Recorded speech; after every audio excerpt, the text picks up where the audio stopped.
What is up, everybody? Welcome to the Fantasy Flex Podcast from the Action Network and Fantasy Labs, presented by Yahoo Fantasy. I am your host, Chris Raybon, and I'm joined by my co-host, one of the top rankers in the business, top 5 in accuracy over the past 3 seasons at Fantasy Pros, the odds maker, Sean Koerner. Sean, it's sleeper time. How you feeling? Pretty good, and still super excited about us meeting up in Chicago, hanging out with some of you great people, and watching some preseason football. It sounds like we're going to see more starters than I thought in week 3, so that'll be fun to be watching that as well. Yeah, it's going to be a good time. In case you guys haven't heard, we're going to be in Chicago at Joe's on Weed on Saturday, August 23rd. So that's this Saturday for the live Fantasy Flex event presented by Yahoo Fantasy. So you can RSVP. The link is in the episode description. You also got our 2025 draft kit at fantasylabs.com. Koerner and I got rankings, tiers, cheat sheets, and more to help you navigate your fantasy draft for the upcoming season. New subscribers to Fantasy Labs, you can use code FLEX20 for $20 off.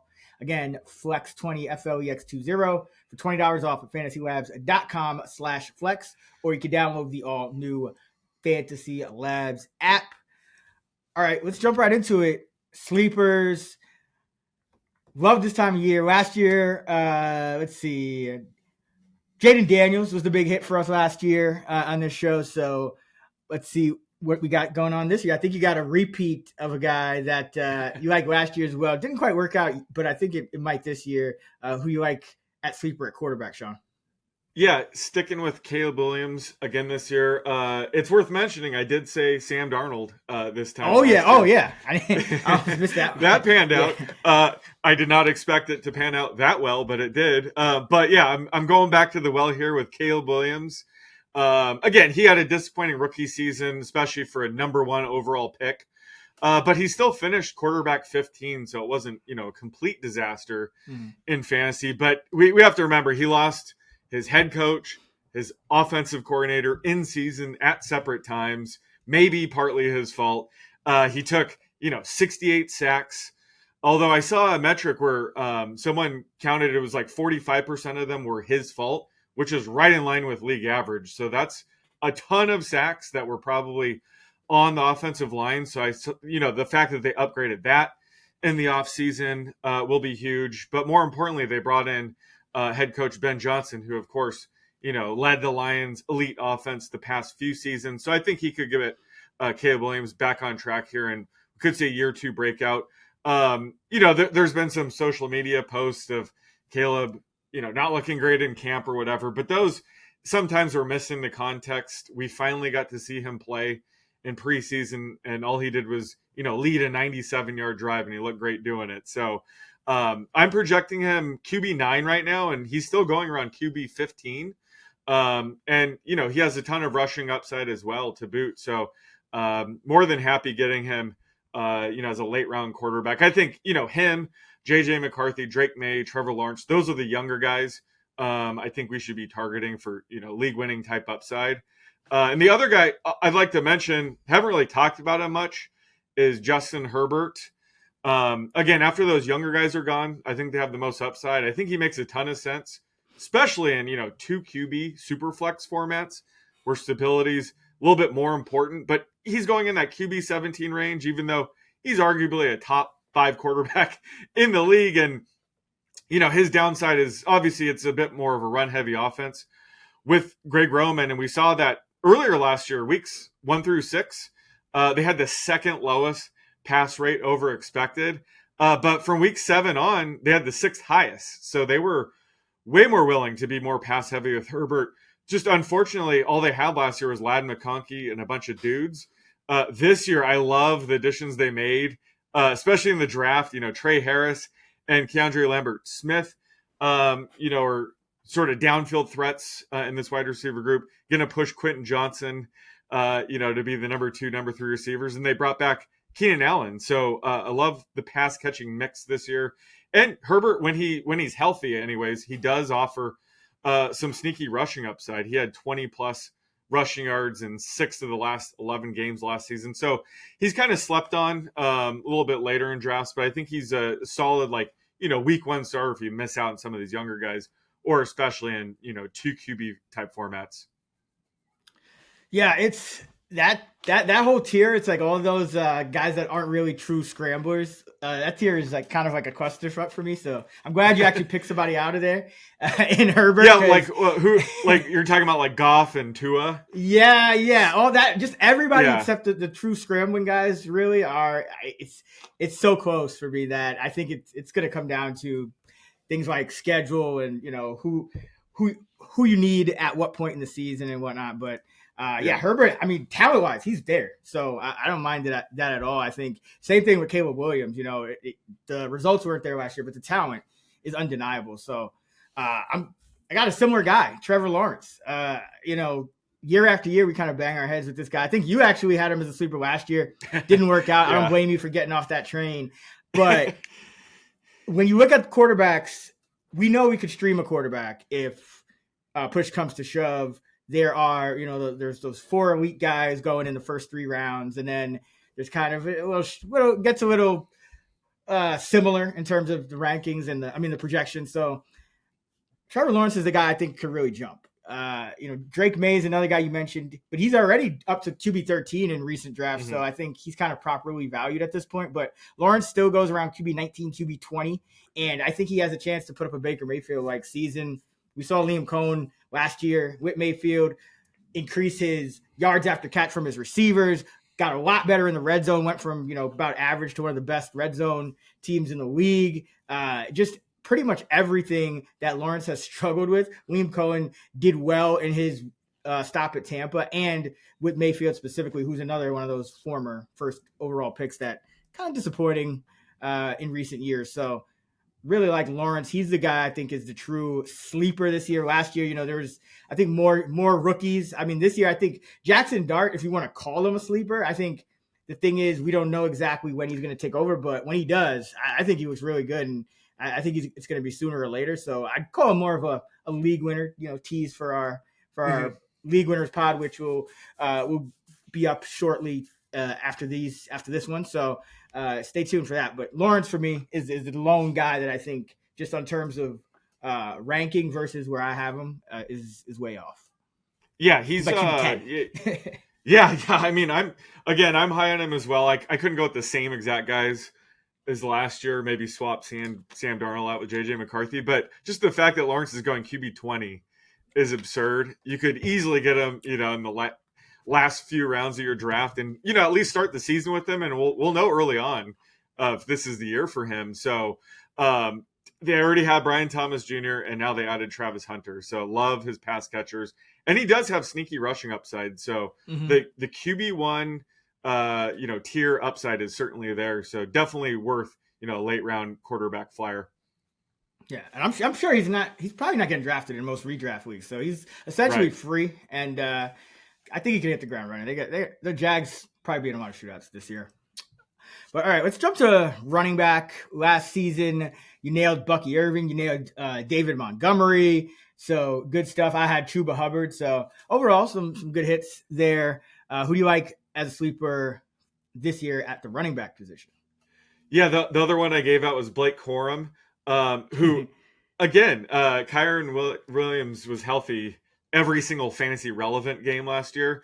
So I'm going to change it up, similar to last year, where I'm going to pick 3 guys that they don't need an injury to necessarily provide value. I'll save that for the league winner pod. But I'm going with Jordan Mason, Braylon Allen, and J.K. Dobbins for my 3 sleeper picks. And I'm going off my running back upside chart, where I kind of evaluate where I'd rank these backs if the starter is healthy and when the starter is out. And I think all 3 of these guys, when the starter is in, can offer RB3 flex value. And the first guy I mentioned is Jordan Mason, who it sounds like, he's going to be in a pretty even 50-50 split with Aaron Jones to start the season. I would expect Mason to be more of the early down back. And apparently he's getting the goal line work as well. So one stat that stood out for me with Mason last year, who kind of broke on the scene, was he had the highest rate of running into 8-man boxes at 33%. And that's just kind of quirk when it comes to Kyle Shanahan's scheme. It's still an elite running scheme, but he had to run into a ton of stacked boxes. But he had the third highest yards per carry against non-stacked boxes. And, Aaron Jones saw a lot of those last year. So I think he's going to have plenty of room to run in this offense and could push Aaron Jones to be, the starting back. I feel like at times last year, Jones was in the doghouse. He got benched in game couple times due to fumbles, but they just didn't have anybody there to, take advantage of that. So I think they brought in Jordan Mason to put some pressure on Aaron Jones. And if Aaron Jones misses any time, I think he has RB2 plus upside. So I kind of like Mason's floor ceiling profile, especially since you can get him outside of the top 30 still. So love where he's going.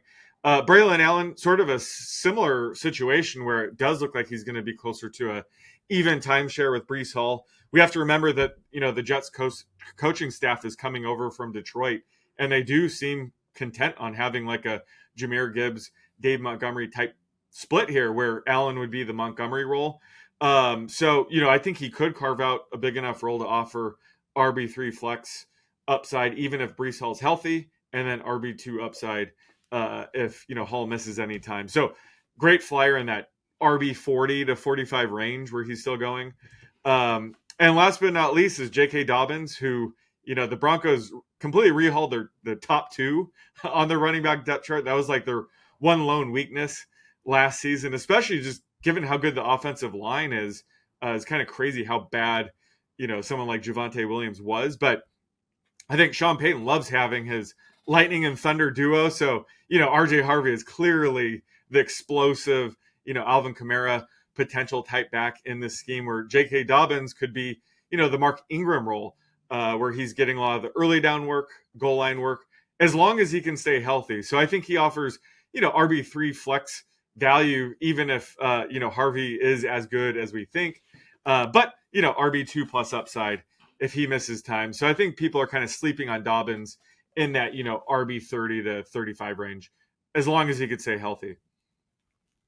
Yeah, he's been kind of a question mark because we've seen him, he's played a little bit, but we really don't know. Like he signed late. We don't know what's going on with him. So he's an interesting one, but it's almost shaping up a little bit like last year where he's just kind of going under the radar and he could just be the same guy or he could get Sean Payton. But at that point, at that point in the draft, I don't mind it.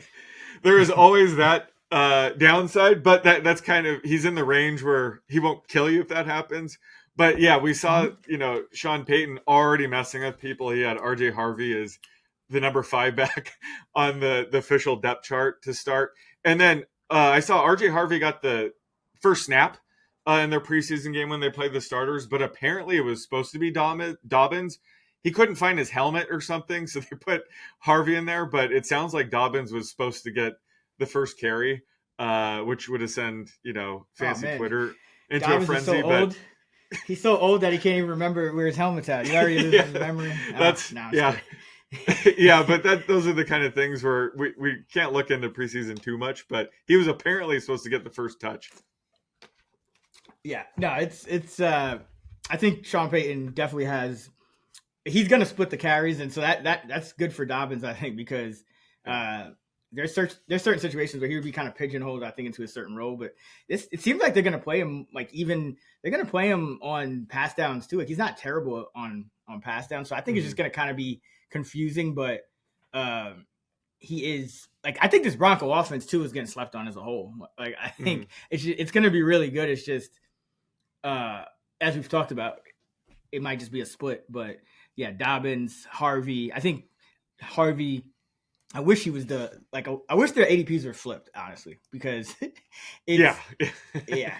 Harvey was the guy we wanted early, and just ADP skyrocketed, kind of like Henderson in New England. But a few guys for me. One kind of flying under the radar. Everyone loves Ben Johnson. Everyone loves the overhaul. The Bears there with their line. Roschon Johnson's been out. Their backup running backs are dropping like flies. And I'm talking about the Chicago Bears. I'm talking about DeAndre Swift. I think, he's kind of an unsexy pick at this point, but I think he could come through in a big way because he might get a ton of work early on in the season. There's just nobody left standing, and he's been a guy that's done it in the past. Last year, at times Johnson mixed in, but we've seen Swift take on a big role, and we've seen Swift kind of be pigeonholed into like just more of a passing down guy. But on this Chicago team, I don't think they have that luxury at this point, especially with new coaching staff and guys are missing time at a critical point. So like Swift, another guy I think is going under the radar because their team drafted a rookie early who's quite popular in Scatterboo, and that's Tyrone Tracy. I think Tyrone Tracy is being undervalued, going around RB30. I think Scatterboo is being way overvalued. I know Singletary got a goal line carry in the preseason game against the Jets, but Tracy looks really good for what we've seen. I think it was the first game with the starters where he had 5 straight touches. I mean, this guy, he's probably the best decision that Joe Shane made at running back. I mean, he let go of Barkley, Singletary to a big deal, Scatterboo, who hasn't really done anything in camp, but Tracy, he's been really good. So I think he can really emerge this year. I take a shot at him because I think the Giants offense could also be a lot better than people think, given given Dart and, their quarterbacks are just a lot better than last year. Kind of a recent addition, but we kind of saw this coming a little bit. Ja'Cory Krosky-Merritt, the rookie for the Commanders. Seems like you mean Bill? Huh? You mean Bill? Bill? He goes by Bill. That's what he said. Yeah. I mean, no, I didn't even hear that. Why does he go by Bill? Hey, he said he goes by that. Yeah, he goes by Bill. Well, Bill, I think he could be. He's already kind of flying up draft boards. When you see a situation like this, and you kind of pointed it out with guys like Dobbins and where they're going, there's no real risk. So I think you just take the risk here, or just spend a pick on him. Right in that mid 30s range, low 30s, because if they're trying to trade Brian Robinson Jr., Chris Rodriguez has been on this team for years. I know he got the first looks in the preseason game when Robinson sat out, and I know Jeremy McNichols was ahead of both of those, ahead of Rodriguez last year. But if they're looking to trade Robinson, it's got to be because something more drastic change, and I think that is Krosky-Merritt, who was just playing a ton of snaps in that second preseason game, which tells me they're trying to get him ready for a bigger role. So I think you kind of read the tea leaves. Maybe you should be in a position where he's going, where you still don't need to start him in early in the season if you don't have to. But I think he hits the ground running sooner than later. This Washington team, Jaden Daniels is going to open up running lanes for whoever's back there.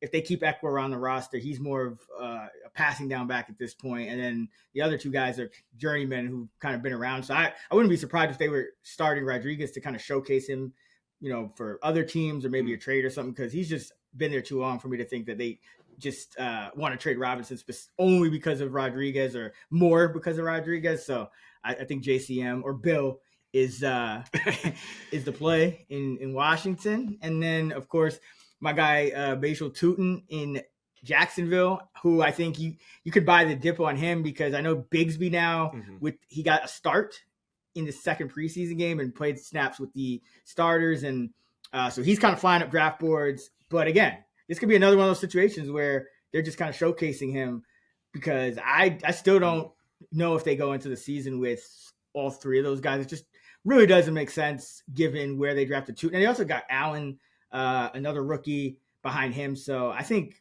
that start for Bigsby, people are probably reading too much into it. So still like Tutin. I think he's got the best chance to be Bucky Irving of this year. Same coach, crazy speed. And, another guy like that is Jaden Blue, but he's been hurt in Cowboys camp. Yeah. And so that just pushes me more toward a guy like Tutin as that rookie that's going to end up, could be a league winner too, but I think he's going too low because I think people are just reading too much into this three-way committee that at some point it's going to kind of sort itself out. And I think Tutin is going to be a top 2 back for Jacksonville regardless of who's on the roster. So Swift, Tracy, Bill, aka Ja'Cory Krosky-Merritt, and Tutin. Yeah, we have to talk about Bill just for a couple more minutes, just because I want to hear how you're kind of like projecting and ranking him right now.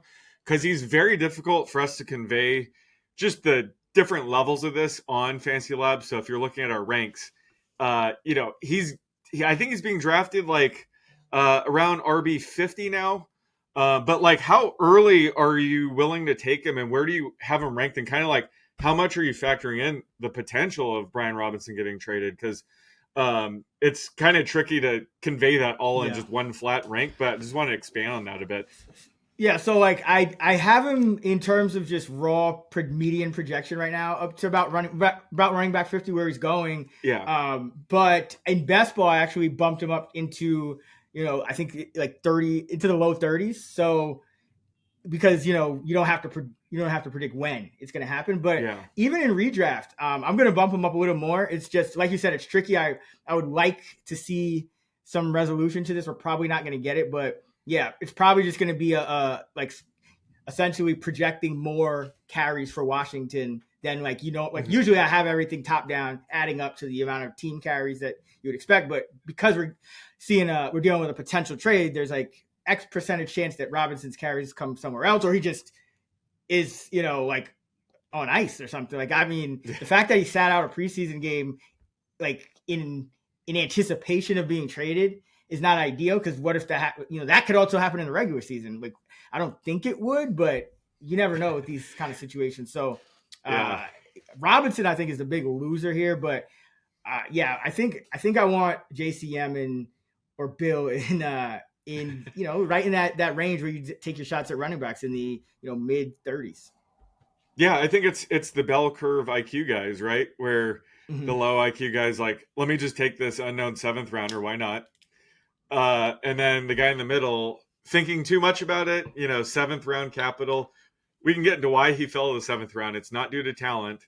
And if you remove his 27-yard touchdown in preseason, he averaged 1.9 yards per carry on the other 10 attempts, just coming up with excuses not to take him.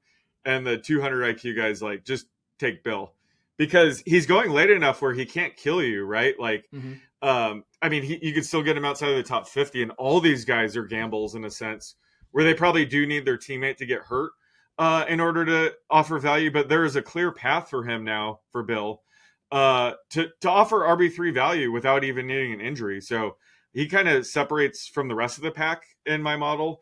So I'm with you. I'm projecting him right around like RB47.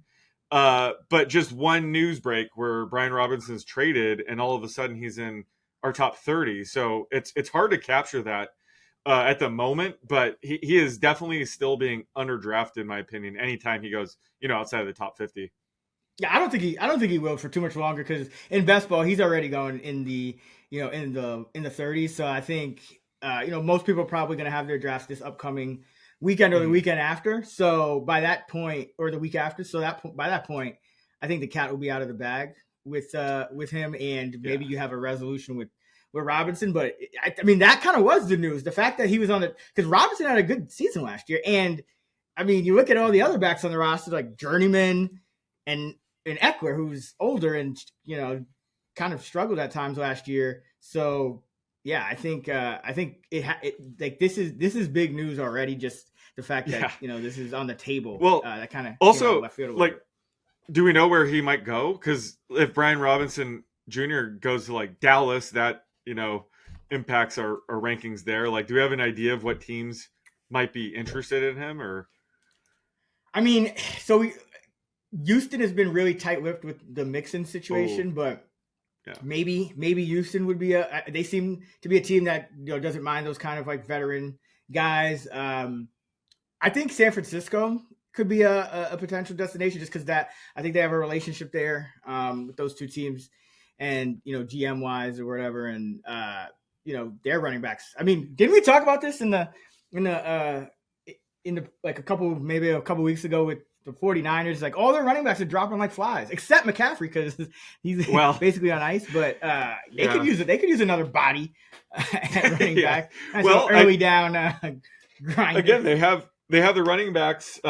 He typically likes to draft speedsters that run into stacked boxes. It's brutal. It's a great scheme, but it does unfortunately lead to a ton of injuries. Not saying that's what's going on here, but yeah, I could see that being the case. That would have less of a fantasy impact because, CMC would still be the guy. But if he does land in, Dallas or I don't know, Cleveland, he could be the guy right away. So if he does get traded, obviously Kroski Merritt's stock goes up. But it could impact the other depth chart as well. Yeah. It's kind of a wait and see. I mean, maybe a team like New Orleans. I don't know. They have like a new regime, and I don't know if Kellen Moore is kind of trying to lose games like everyone thinks they are going to do. So he would be a fit there, but really kind of too early to. It's just kind of up in the air because there's not maybe. Oh, Kansas City maybe. Yeah, throw another running back in that room. Why not? I mean, they might need it. Could absolutely see that too. Yeah. Fantasy Flex listeners, Chris Raybon here. Sean Koerner and I will be in Chicago on August 23rd at Joe's on Weed for a live Fantasy Flex event presented by Yahoo Fantasy. We'll have a few special guests there as well. So you definitely want to check it out. And it's totally free to attend. All you got to do is RSVP to save your spot. And you can find the RSVP link in the description below. We're going to do a live fantasy draft. We're going to have some preseason games going on that we're going to sweat together. So again, find that RSVP link in the description below for more details and save your spot. We'll see you in Chicago, August 23rd, Joe's Bar on Weed Street for the Fantasy Flex live event presented by Yahoo Fantasy.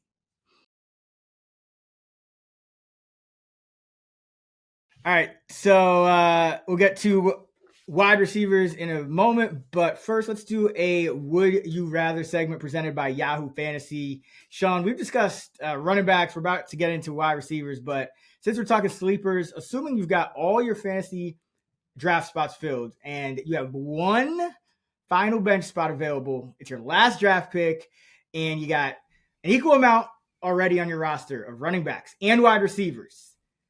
Would you rather use that last pick for a sleeper at running back or a sleeper at wide receiver? Raybon, you know where I'm going with this. 100% chance I'm going with another running back. You're way more likely to strike gold on a late round running back, just given the nature of the position, because there's a ton of running backs who are just an injury away from providing potential RB2 or even more value. That's why I like stashing a ton of those types of backups on my bench if possible, and why I'm trying to target 3 or 4 wide receivers very early on, because that's a tougher position to rely on in season. Because if someone like Zay Flowers are ruled out, it doesn't mean that Rashad Bateman's all of a sudden wide receiver 2, because those targets, that usage tends to get distributed across other teammates. But if a running back goes down, a lot more of those available snaps and usage goes directly to one player. So you're much better off having, high upside backup running back on your bench just to increase your chances of, striking gold than having another receiver. Absolutely. I completely agree. It's running back all day. Receiver, you can pick one up if you really need one in season. You're not going to get a number one wide receiver that late. Almost never. And even if you did, you're probably still it would be more valuable if you took that shot and tried to find a running back. So all day running back for Sean, running back for me in terms of where we'd spend our last pick. And that is Would You Rather, presented by Yahoo Fantasy. As a reminder, this episode of the Fantasy Flex is presented by Yahoo Fantasy, and it is the best time of the year with the NFL season right around the corner. Fantasy drafts in full effect. And this year, Sean and I are playing over at Yahoo Fantasy, and they've been taking it up a notch, giving you a fantasy football experience like never before. We are very excited for all of the new innovative features Yahoo is rolling out this year. And in fact, to celebrate 28 years of fantasy greatness, Yahoo Fantasy is dropping 28 big new features over 28 days throughout the month of August. And to kick things off, they've just dropped their Yahoo Fantasy Guillotine Leagues, a killer new way to play fantasy football where the lowest scoring team each week gets chopped until there is just one team left standing at the end. And with the NFL season almost here, now is the time. get your league mates together and give the new guillotine mode on Yahoo a try. Or if you're into the classics, you can still play your traditional head-to-head private league or join a public league as well. So stay tuned for more killer announcements and start playing Yahoo Fantasy Football right now at yahoofantasy.com/flex. That's yahoofantasy.com/flex. All right, wide receiver sleepers 2025. Sean, you nailed Brian Thomas Jr. last year. That was quite the call out because he was not just a sleeper. He ended up being a league winner. So where are you going this year? Well, first off, I'm going to go with Calvin Ridley, and it seems like it's been a decade since Calvin Ridley made my sleeper list. But here we are. I think now's the time to kind of buy in on him because he's still being drafted in the wide receiver, 30 plus range. But he's a player who's been moving up my ranks quite a bit since the preseason started. He's up to my wide receiver 23, actually. I just think he gets a big boost with Cam Ward. He only played 7 snaps with Cam Ward, and he dropped 3 catches for 50 yards. I think the connection's going to be way better than Calvin Ridley and Will Levis from last year. And, Cam Ward, I like him as a prospect, but he does have some Jameis Winston vibes. He's currently the favorite right now at plus 750 to lead the league in interceptions. And you might think that's a bad thing, but not really, because he's a big play hunter. He's probably going to force it to Ridley more than he probably should. But that's excellent news for Ridley. And, if you think about it, for every interception, pick 6 that Cam Ward's going to throw, it's just, they get the ball right back and they got to be even more pass heavy. So I think Cam Ward's an excellent fit for what we want from Calvin Ridley, which is more catchable targets this year. Especially downfield. So I think, the market's a little too low on Ridley right now. So like getting him, as my wide receiver 3 or even start filling out my bench, but love his upside this year. And 2 other receivers just kind of wanted to hammer home once again is, Rome Odunze and Ricky Pearsall. I think they're solid bets for a year 2 breakout after shaky rookie seasons. Odunze just couldn't get on the same page with Caleb Williams last year, but the opportunity was there. He had 26 targets, 20 plus yards downfield. That was the 6th most. Only caught 4 of them. Again, just a little bit better timing, a little bit better scheme with Caleb. And, he could pop on those. And he had 17 end zone targets, which is the 5th most. Only caught 3 of them. So again, the opportunity is there. He's still an elite talent. I do think Caleb also is as well. So this year, we could be sleeping on Odunze falling outside the top 30. And Pearsall, he had a much different rookie season where, he was shot this time last year. So, he wasn't even able to play football until midseason. And, they drafted him in the first round. He was never really supposed to be, a top target his rookie season anyway. But heading into this season, they lost Deebo Samuel. Ayuk's supposed to miss, the first 6+ games. Juwan Jennings has been out with injury and, contract dispute. So I think they're rolling into week 1 expecting Pearsall to be the guy. So I think he's another guy that, outside of the top 30, definitely willing to kind of invest in a year 2 breakout for both these guys. Yeah, they're in great situations. I mean, the offensive coordinators, the guys running the offenses are great.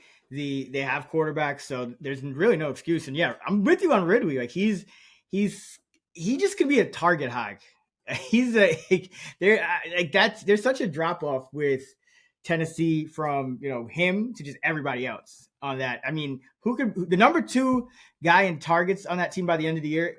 It could be Gunnar Helm for all we know. It could be Chig. It could be Ayumanor. It could be like any one of those receivers. I mean, Lockett's still there. Or is there now? It's just kind of a mess. But Ridley, he's setting up for a potential monster year. So I like that one. I got 3. I'll go first.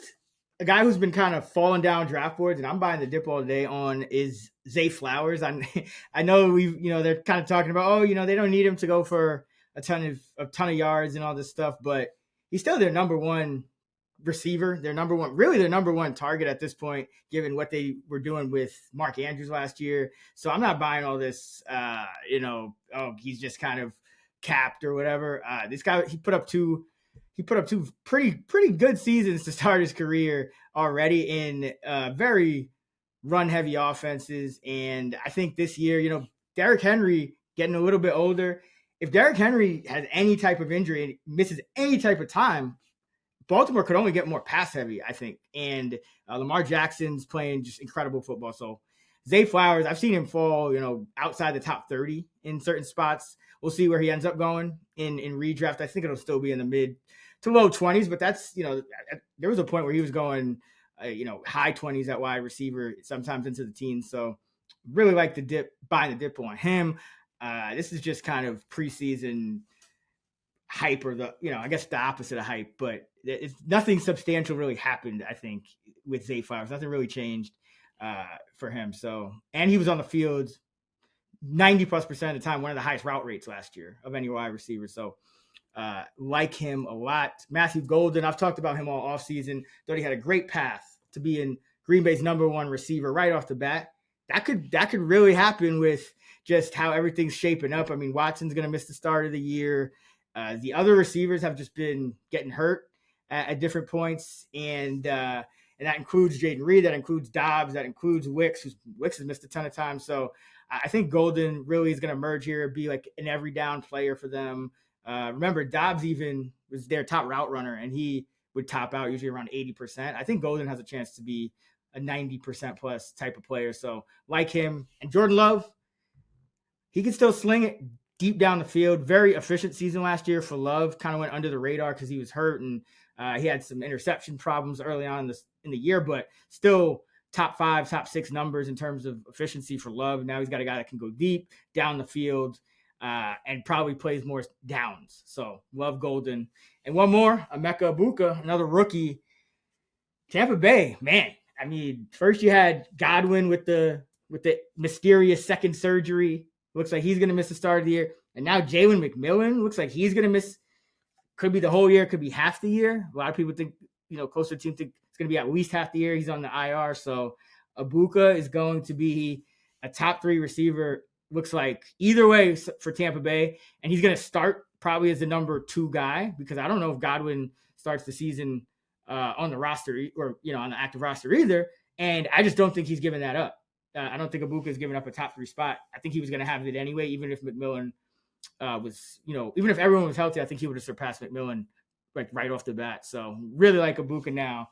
If Tampa Bay is going to do anything close to what they did last year, it's gonna have to go a lot more through Egbuka than I think anyone thought. So that pick is looking smarter and smarter for them because they really did rely on, to their credit, they had a lot of guys contributing last year, but I don't know if that was sustainable, especially with Liam Cohen out of the picture. So I think Egbuka is going to have a massive role, and people were wondering why he's playing outside early on. Well, that's why, because he's probably going to have to play outside receiver for them right off the bat. So Flowers, Golden, and Emeka Egbuka, all guys in those 30s range that I think could put up top 20, even top 15 numbers if everything goes right.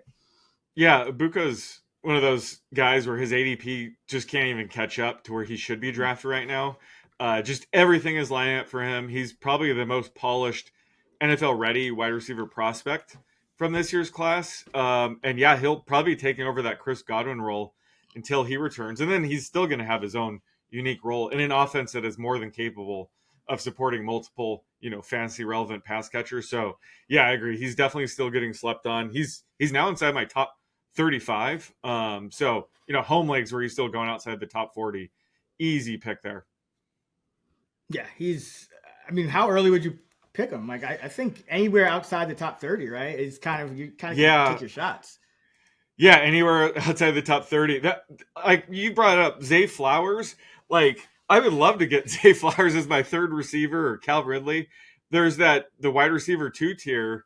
We dubbed that the frozen pond tier with, Tyreek Hill, Mike Evans, Devontae Adams, Worthy, DJ Moore, Garrett Wilson, all excellent receivers, but you can get guys with similar upside, a few runs later. So I've been, loading up on these receivers in the wide receiver 30 range, and Ibuka is one of them where you could have a Ladd McConkey type rookie season where, he's averaging over 5 catches a game. That would not be crazy at all, especially now with the, Godwin injury potentially being more severe than we thought. McMillan now out at least half the season. It's all lining up for him to have just an amazing rookie season. And one thing I do like too with Ibuka, I think Tampa Bay has just really done a good job with Light at GM, just kind of replenishing the talent and finding some gems in the draft and making the right moves. That transition from Tom Brady into Baker Mayfield, and they just continue to win that division and make the playoffs. And that gives me a little bit more confidence in a guy like Ibuka, who, when he was drafted, people were like, well, what the hell? They didn't really need him. They're already loaded. And they had guys like 5th, 6th, 7th, 8th on the depth chart contributing meaningfully last year, but that's the whole point. They don't want to have to use those guys. And I think Ibuka is just a solid all around player who, I think he could have one of those kind of Ladd McConkey like seasons. And remember, Godwin was the wide receiver 2 overall last year. That could be the role Ibuka starts with immediately. Yeah. Now Liam Cohen's gone, but Ibuka could be more talented than Godwin. Even we don't know. He's kind of a unknown because he hasn't played a regular season snap. So a lot of upside there for Ibuka. All right, let's go to tight end. And last year, Kate Otten, your guy, finally came through. Love it. I had Zach Ertz. I remember talking to him about him all off season. He came through, and Taysom when he was healthy. Wish he was healthy more, but he was fun while it lasted. Where are you going this year? Tight end sleepers. Sean Koerner. Yeah, so we just recorded our tight end pod yesterday, and I think you and I were both high on the rookies, Colson Loveland and Tyler Warren. It just makes total sense. If you miss out on the top 3 tight ends, once George Kittle is off the board, I am essentially punting tight end for the next several drafts and just trying to land one of these rookie tight ends a little bit later. They're being drafted around, the tight end 10, tight end 12 range, where we have seen rookie tight ends hit early in the past 2 seasons. In fact, the tight end 1 overall the past 2 seasons has been a rookie with Sam Laporta and then Brock Bowers last year. So both these guys fit that profile. These guys are absolutely top 5 type tight ends long-term. And it could happen as soon as this year. So I'm willing to kind of roll the dice on them later on. If they don't pan out, they don't pan out, and you could easily, pick someone up in season. So I think the draft strategy is to land one of these guys if you miss out on the top 3. Now, if they're gone, everyone else is gone. I think one guy I think would be, make sense to kind of start as your week 1 kind of guy to see what happens would be Jonnu Smith, because if you miss out on the top 12 tight ends, including those 2 rookies, you're going to have 10 to 15 potential league winners sitting on the waiver wire to begin the season, where, that's where Brock Bowers came from. That's where Jonnu Smith came from last year. So why not take a flyer on one of those guys, Jonnu Smith, who was the tight end 5 last year. He was in a different situation completely in Miami. But he was able to command targets away from Tyreek Hill, Jalen Waddle, Devon Achane to put up tight end 5 numbers. So that's definitely worth something. And now he's in Pittsburgh with Aaron Rodgers under center, where outside of DK Metcalf, I'm not sure he has that much competition to be the number 2 target. And in fact, DK Metcalf has been more of a quality over quantity type receiver. There's a decent chance Jonnu could just be the top target in this offense. So it's worth just finding out. I think the likely situation is he and Pat Freiermuth are in kind of an annoying timeshare, but he's worth, taking a gamble early on. We'll know early on based on their usage, kind of what to expect the rest of the season with Jonnu. So that's kind of why I like taking him as like a week 1 flyer in deeper leagues. If you miss out on everybody, it makes sense to kind of start the season with him and go from there. Yeah. And remember 2023, Jonnu Smith with Arthur Smith, nearly put up a tight end 1 season. He ended up, tight end 17 on the year, but he was the backup. He was the number 2 behind Pitts.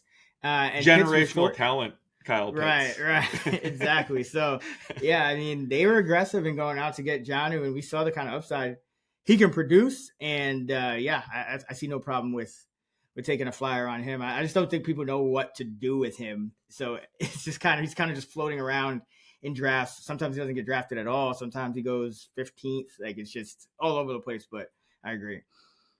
I'll go with some kind of less sexy guys, more guys that you can probably get a decent floor in redraft, and might end up being a lot more every week startable than you think. The first guy, Dallas Goedert, he's been a top 12 tight end in terms of points per game each of the last 3 seasons. You know, he's been, and that's with low volume offenses and just a lot of competition for targets. Now, last year he was kind of playing when other guys did go down, but very high target per route rate, well over 20%, one of the top rates among tight ends. And, you know, I think there was like this question of whether he was going to come back this offseason, whether they were going to bring him back, and they ended up reworking his deal. So he's back. This is a guy who was playing 85-90% of the snaps, pass snaps into the postseason. That's the kind of tight end he can be. So I wouldn't be surprised if Dallas Goedert ends up as like the tight end 6, just because there is a bit of a mess in that. We call it that frozen pond tier after the top 3. So Goddard, I'm not sleeping on him. You can get him sometimes outside the top 15 even at tight end. Another guy, Brenton Strange. I think always got to mention these Jaguars guys. Strange could be this year's Cade Otton, or in Liam Cohen's offense, or he could just be a bigger part than we think. Like, we really haven't seen too much of how they're going to use him, but I think he is going to be the starting tight end and run a lot, probably be near the top of the league in terms of routes run, just like Otton was. So that's all you can really ask for with a tight end sleeper. And that's what kind of led me to Zach Ertz last year. And I think Ertz may be undervalued again because, you know, we're talking about, you know, Terry McLaurin. What's the status with him? Ertz was, you know, their top target a lot of the time last year. Like, McLaurin was doing a lot on efficiency. Ertz, you know, there were games where Ertz would catch a ton of balls. He's, you know, he's old. We know he might miss games, but in redraft, that doesn't kill you. You don't have to spend any draft capital on him. You just drop him if he's hurt. So I think Zach Ertz is another guy where you could just see what happens. And you might just luck into kind of like a repeat of last year, kind of like with Jonnu Smith. So like Zach Ertz a lot as well, who you can get tight end 19, 20 even. Free. That's too low. Yeah, but he makes a ton of sense, similar to Jonnu Smith, where you kind of just start with him as your placeholder, especially week 1, because now that we're getting, you know, we're less than 2 weeks away from week 1 happening, and Terry McLaurin still hasn't signed. It's even more likely that Ertz could have a bigger week 1 role specifically. So yeah, I like the idea of starting off with like a higher floor option with him, and buy your time to potentially add, you know, a league winner. Could be Ertz, who knows?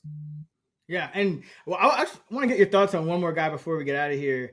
I actually should have mentioned Tutu Atwell. He's more of a deep sleeper at wide receiver for me, because I think he's going to be an every down guy, and you know, he got that $10 million deal. But what do you think about that same concept that we were applying to Jonnu and to Ertz with Tyler Higbee? Because remember last year when he came back, he was just an absolute monster, and he's just kind of it's been quiet with him. But we know Sean McVay loves him some Tyler Higbee. I know they drafted the rookie, but that usually means nothing with Sean McVay. So, what you think Tyler Higbee might end up being like another one of those guys that just Higbee's always an enigma, because there's always times he flashes his clear top 5 upside in this offense, and at the end of last year, that was certainly the case. But yeah, I can dig it. I think, you know, McVay was really pissed at the depth chart behind Higbee last year. I think that's why they took Terrence Ferguson. It could be more of an indictment on, you know, Colby Parkinson and Davis Allen than Tyler Higbee specifically. So yeah, I think people could be sleeping on Higbee. And McVay is known for kind of like redshirting his freshmen or his rookies anyway, at least at the running back position. So yeah, it wouldn't shock me if Higbee's back to his full-time role, you know, top 10 upside, and we're all just kind of sleeping on him right now. Would not surprise me in the slightest. Yeah, because I mean, they got rid of Hunter Long, and Ferguson is in his place. It could have, like, sometimes it's just McVay's an offensive guy, so every single spot on the depth chart still matters, but that doesn't mean like they're going to get playing time. Like, didn't they carry Cody Schrader on the roster all year long last year? Yeah. But you gotta kind of keep things in context. So yeah, I'm just kind of looking, maybe a DFS play or something, but I just think Higbee is another, like, I remember that it's just stuck in my mind, that postseason run or that stretch run he had where when he came back, he was getting targets, and the Rams, I mean, technically you could have more targets up for grabs if Devontae Adams doesn't pan out for some reason, which the Rams have been known for, jumping a year too late. So yeah, just thought I'd run that by you. But it's a good call. Let's say if like week 1 he has a 75% routes run rate. We think that's going to hold. He would potentially push, our top 12. So that's what we're looking for in week 1 for someone like him. Maybe you don't play in week 1, but early on, if the signs are there, we know to, pounce on him on the waiver wire. Yeah. So yeah, there are tight ends, it's not, I think last year there was more sexy options, but this year it's kind of constrained to the rookies, and some of these guys outside the top 12 are a little bit more, they're not as, like, I think Ertz was more of a slam dunk last year, for example, but I feel good about Goddard. I feel good about some, enough to say you can wait on tight end. Are you, Sean, you find yourself doing the same? Waiting on Yeah, again, specifically the rookies, just because they do provide that upside. But yeah, again, the worst thing is to spend early draft capital on like an Evan Ingram, and you're kind of like given a false sense of security where he's probably going to be providing top 15 value, but you're going to be missing out potentially on, league winners. Again, there's like 10 to 15 tight ends that are on the waiver wire to begin the year. Who knows? Kyle Pitts could be that guy for all we know, but you kind of got to give yourself the option to do that. And if you have like Brock Bowers, you're not even looking at the, waiver wire for tight end. What do you care? So you're competing with just a couple guys on like landing these top 5 upside guys. And again, if you punt tight end, you're in a better position to do that. So I think it's sneaky just to do that. And again, starting off with guys you think have a ton of upside, obviously, but willing to cut bait if needed. Yeah, and that applies to if we like the top 3 guys. That still is going to apply to 7 to 9, fantasy managers per league. I think that's a good call. All right, that's going to wrap it up for our Fantasy Flex Sleepers episode presented by Yahoo Fantasy.